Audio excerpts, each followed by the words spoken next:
Hello, everybody. Welcome back to 6 Degrees of Associations. I am super excited to be interviewing Matthew Duva today. He is the Chief Executive Officer of the American Association for the Study of Liver Diseases, commonly AASLD, if you've heard it talked about. I want to know about your journey as a professional. How did you get to this role of CEO? And also tell us about AASLD. Great. Thanks, Casey. It's great to be here. Thanks for the opportunity to talk to you about two of my favorite things, association management and AASLD. So we are a global organization that's really committed to the science and the practice of liver disease and supporting hepatologists. Our community is not only based, though, in those who practice and do the research, but also we really try to embrace the patient community as well. And also build relationships with regulators and an industry to really create solutions that will help patients and advance the science of liver disease. So I'm very excited to be able to work for AASLD and to support this organization. And you mentioned my journey. I've actually worked in association management my entire professional career. My first job out of college was in an association. And one of the things that I think is a little quirky about me is that was my first job in association management. It was my second or third job in the nonprofit space. The last time I worked for a for-profit company was when I was 17 years old for a family friend's convenience store. So my experience in my professional career has always been in that nonprofit social service role. Matthew, where did you grow up? Are you a DC area native, I grew up in Connecticut, and I grew up in a small city in Connecticut. My parents actually grew up across the street from each other, and we lived my entire life 2 streets over from my grandparents. So it's actually, I think, where my association roots came from is the sense of community. So I grew up. Both of my parents are Italian American descent, obviously, therefore I am.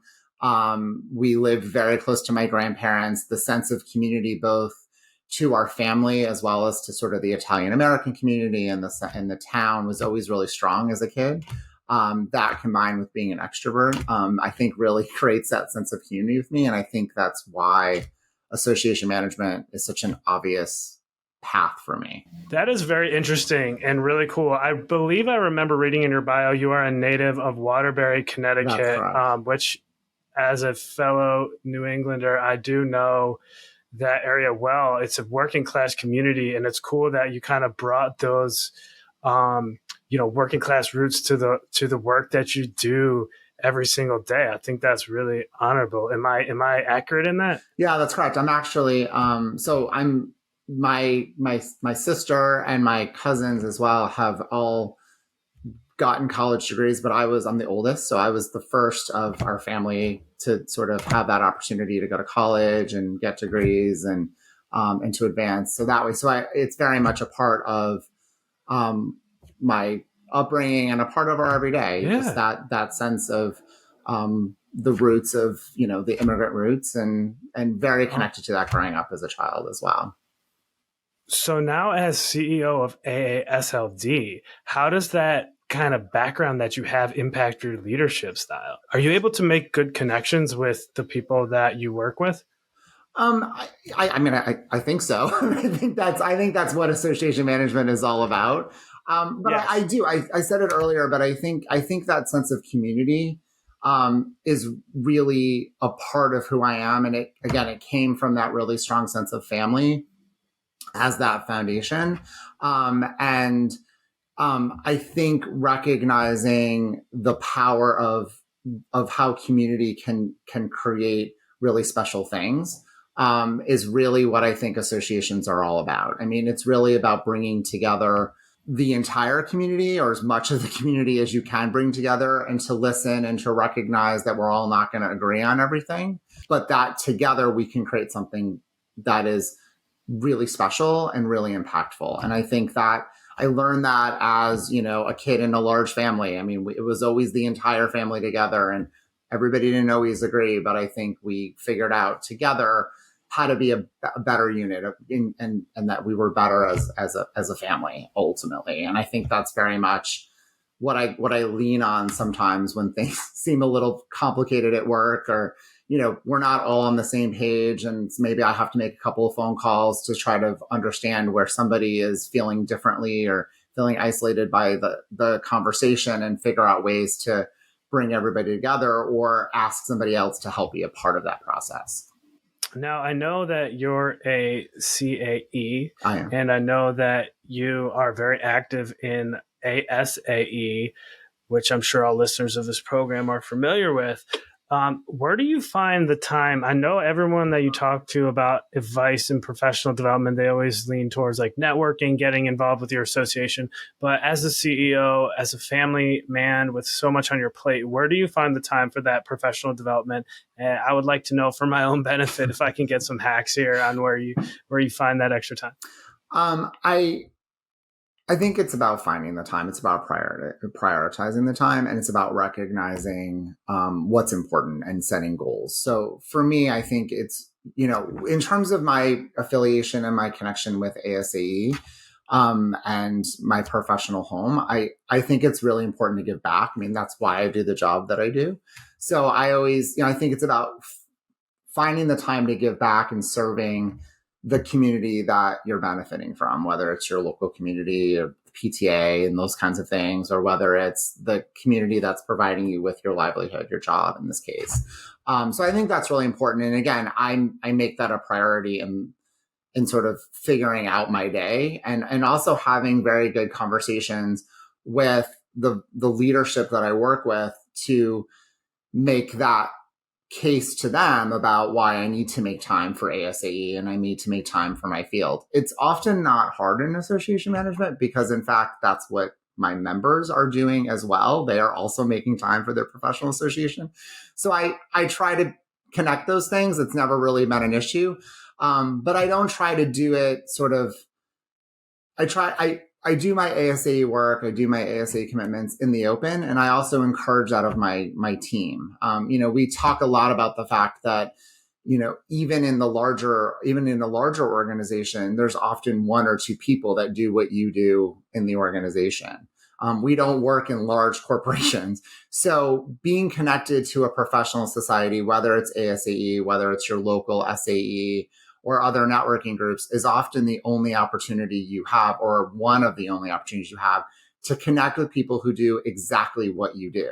And so it's through that learning that you become a better professional. So to me, prioritizing that as if it's a choice, it's like prioritizing doing a good job. I mean, it's part of, I think, your professional journey.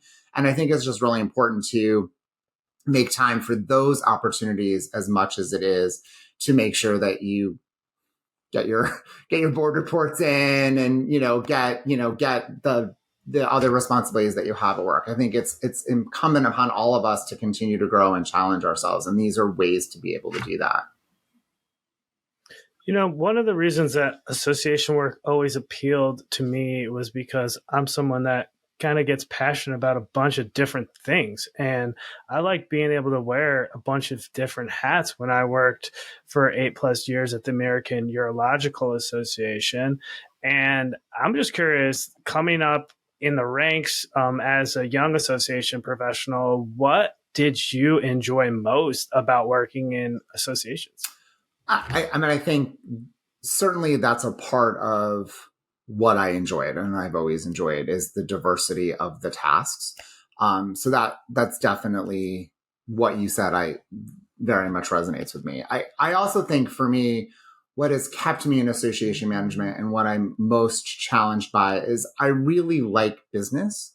I really am intrigued and challenged by how businesses work and how to grow a business and how to find new revenue opportunities. I mean, all the things that go into creating a successful business, and the connection between that and a larger purpose and the opportunity to really make a contribution to society broadly, and how in association management, it's not only about profit, although that's important, it's about profit and impact. And those connections together have always been exciting to me and challenging to me. And that's really what I think attracts me to this field is to be able to work with the best and brightest in the field, but also figure out ways to create a successful business that's sustainable, and that, when we're doing it the best way, is even providing greater resources to increase our impact. Going back to some of the questions I had before regarding your professional development work and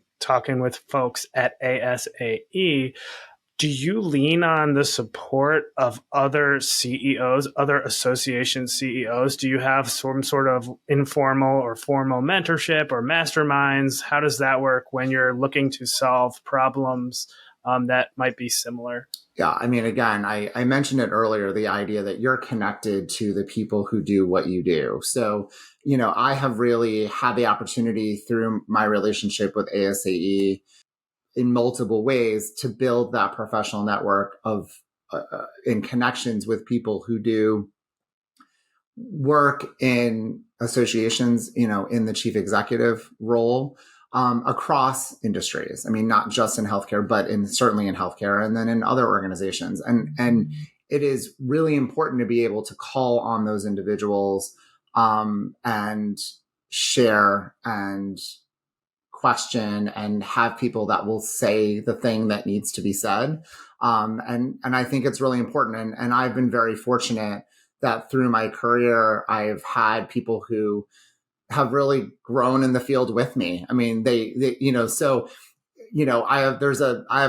have that kitchen cabinet kind of crew that, will remember when I maybe didn't handle a particular situation as well, or I waited too long to make a decision, and remind me of that, when I'm struggling with something today, and sort of push me out of my comfort zone a little bit. And I think both having groups of people who can tell you what you need to hear, but also people who understand you and your history, and can make sure that you don't repeat certain mistakes or missteps is really valuable.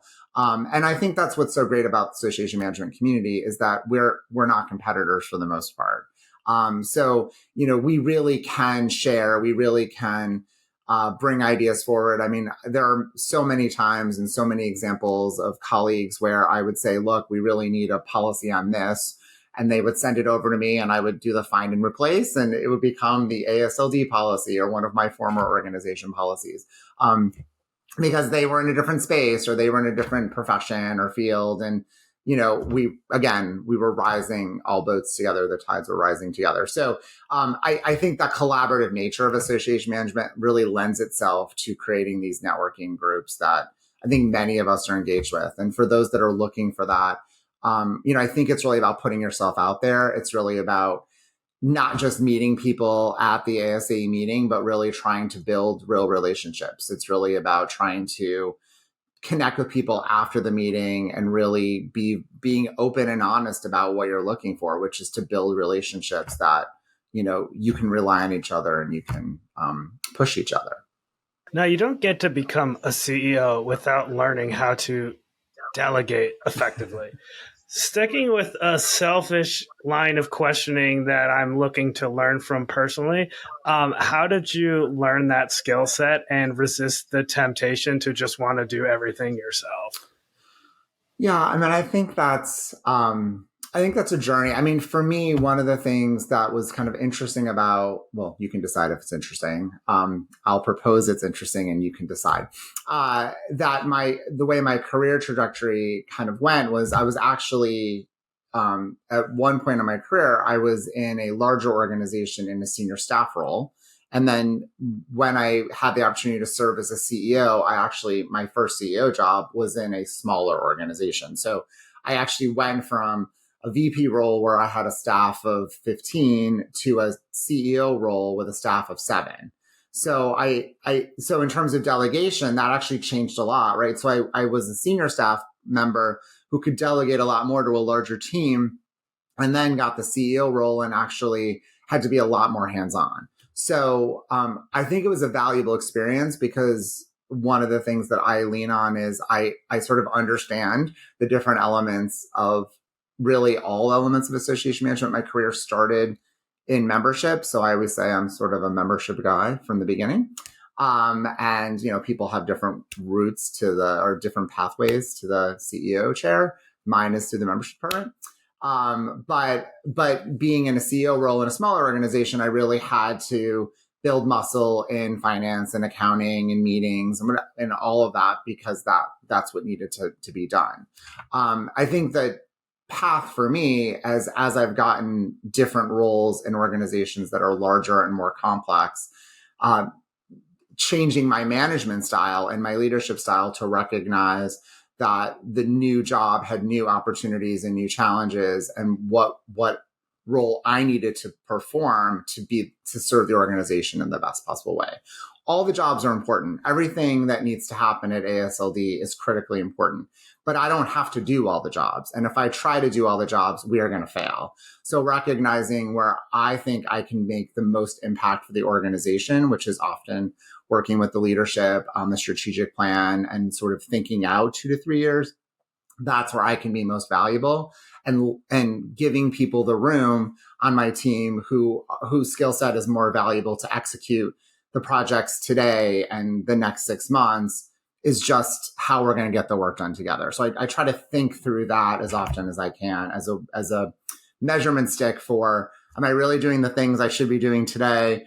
Am I really delegating enough? And am I really empowering the folks around me to be able to lead and own the projects that they're meant to lead and own?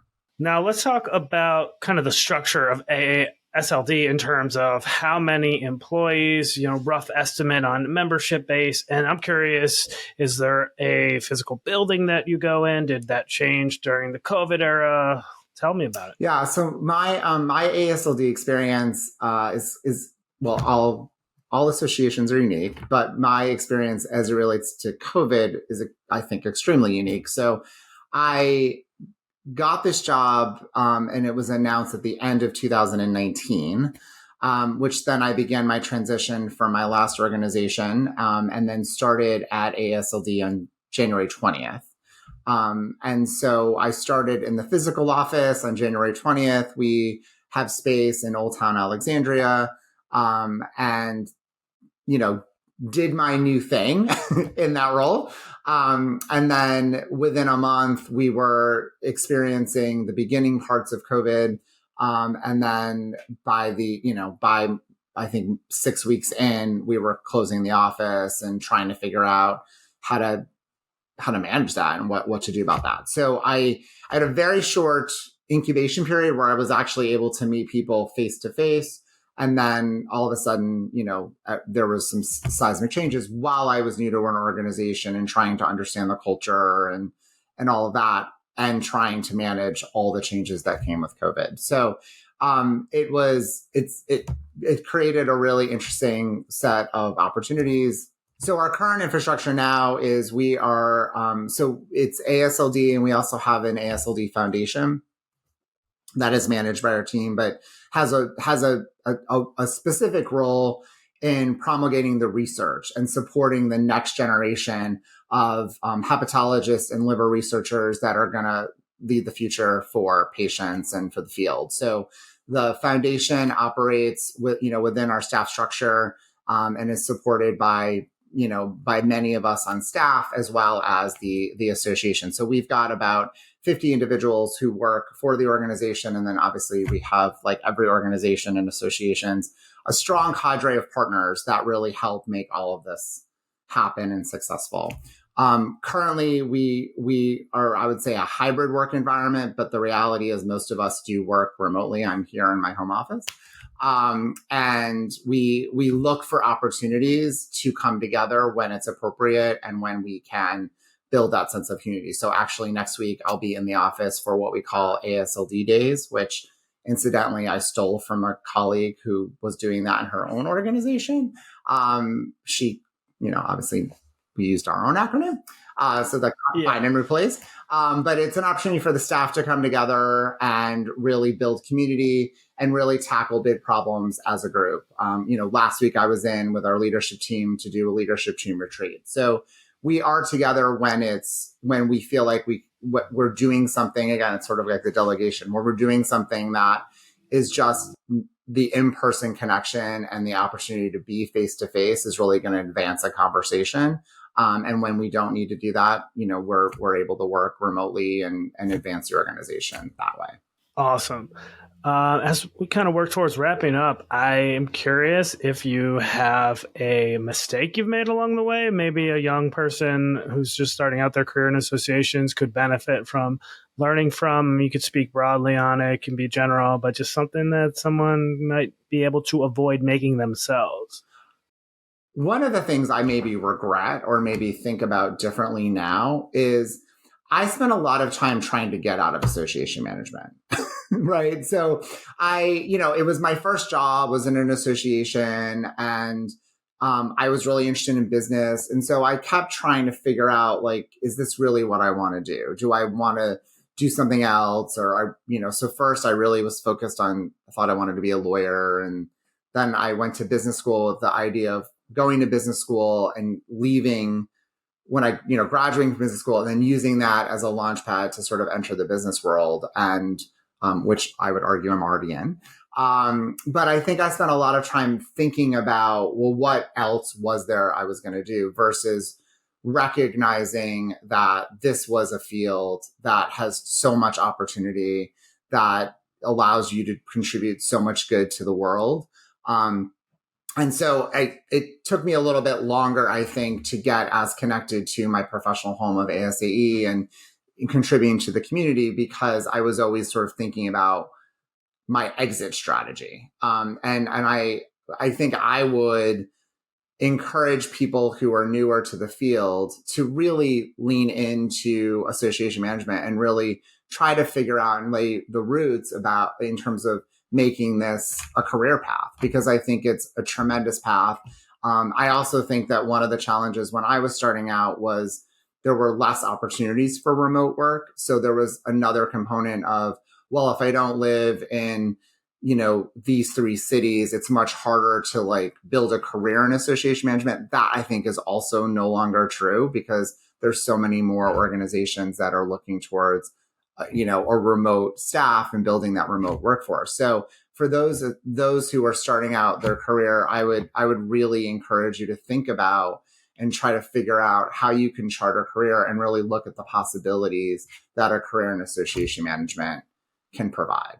As we wrap it up here, as in the tradition of our podcast, 6 Degrees of Associations, is there a friend, colleague, someone that you think that we might be able to reach out to and benefit from listening to in an interview just like this? Oh, there's a ton of people that you should talk to. I have to say, I haven't looked at your list, so I don't know if I. Okay, for sure. You can name drop someone. And we mentioned earlier, the person I think I'm here because of is Deborah Ben Avram, who is one of my closest friends in association management. Is that person that I sort of have grown my career. But awesome. Lou DeJoya, who